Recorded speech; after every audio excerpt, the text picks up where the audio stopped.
Breaking news now. We have obtained a new whistleblower complaint from a woman in Wayne County, Michigan. It lays out in detail what appears to be outright illegality that took place inside the TCF Center in downtown Detroit.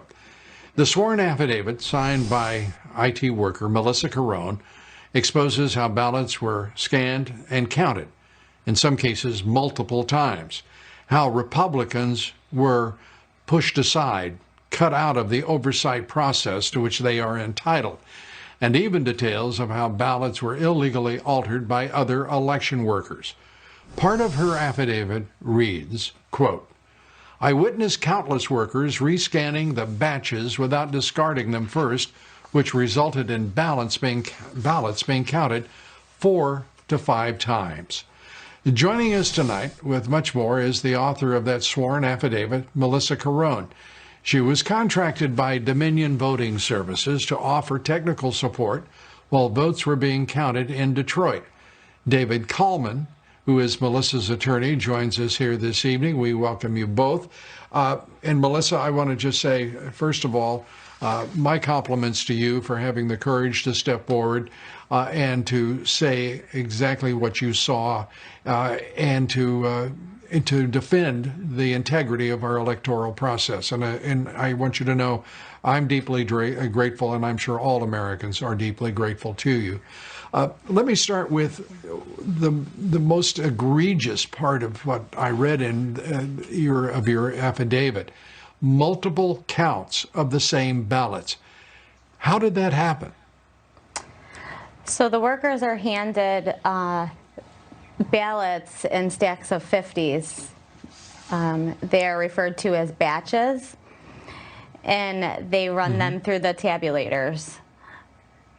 When the ballot has any kind of a mark on it, it'll stop. The tabulator will stop completely, and the computer will put up an error, and it'll say, you know, ballot number 25 has an error.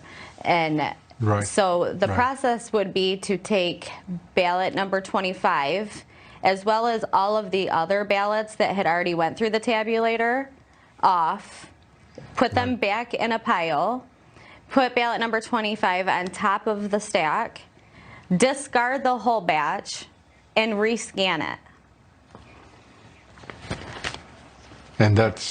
And instead they went through that process several times. Describe the night shift chaos that you described.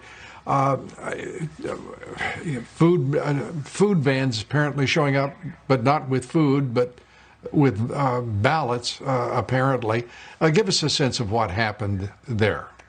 So so I worked a 24-hour shift. I started at 6 a.m. and I got off at 6 p.m. or 6 a.m. The next day. So I started at 6 a.m. November 3rd, got off at 6 a.m. November 4th. So I was there during their day shift and their night shift. The city provides the workers with food for their shift. Well, they only had enough food for 1/3 of their workers. Boy. So that is the reason why they were claiming that these vans were brought in. But these vans did not have food taken out of them. And the vans that showed up, they were supposed to be filled with food. What did they have in them? Do you know? I never saw anything being brought out of the vans. I know that whatever was being brought out of the vans was being brought out of the back of the vans, but I was not allowed over in that area at all. But the vans were definitely not big enough to be carrying enough food for 2/3 of those workers. Well, it's all very suspicious. It is very clear that you have witnessed highly irregular activities in that counting session. And David, I want to turn to you. How well protected is Melissa as a contractor for Dominion voting, the voting systems, and your role here?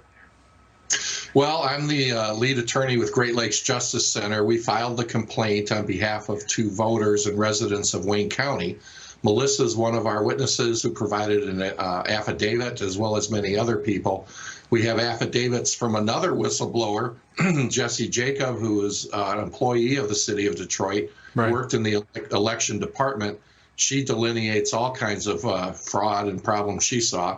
And then also an attorney, Zachary Larson, who's a former Michigan Assistant Attorney General, worked under both Republican and Democrat administrations, and he saw many acts that were incredibly concerning to him. We got an affidavit just this afternoon, Lou, from Ruth Johnson, who is our former Secretary of State, who just left that position 2 years ago. And she reviewed our complaint and all the affidavits, and she recommended to the court, we had a hearing today at 3 o'clock, and she recommended to the court that the court intervene and take action to order an audit.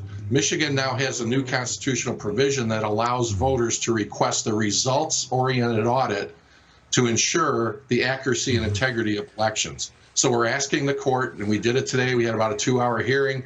The judge is going to rule at noon on Friday as to whether or not an injunction will issue to stop the certification of the votes, and then whether or not there will be a audit ordered, as well as a protective order to protect evidence so it's not destroyed. So that's what we asked for today. And Melissa's been very brave to come out with her affidavit, as well as the others. You can go to our website, greatlakesjc.org, and you can see the complaint and all the affidavits and read it all for yourself. Right. Great. Super. David, thank you very much. Melissa, as we go, I want to give you the last word. You work for Dominion. Did you complain to Dominion about what you were seeing, and what was their response? We have just about a minute. I absolutely did. I confronted my boss, and he told me that he doesn't want to hear it. He didn't want to hear it. He said, it is not our job to be running their election. We are here to assist with IT. Melissa Carone, again, our thanks for stepping forward. David Coleman, thank you. We appreciate you both joining us tonight to shed further light on what was going on in this country on election night, and a bit of what before and after looked like as well.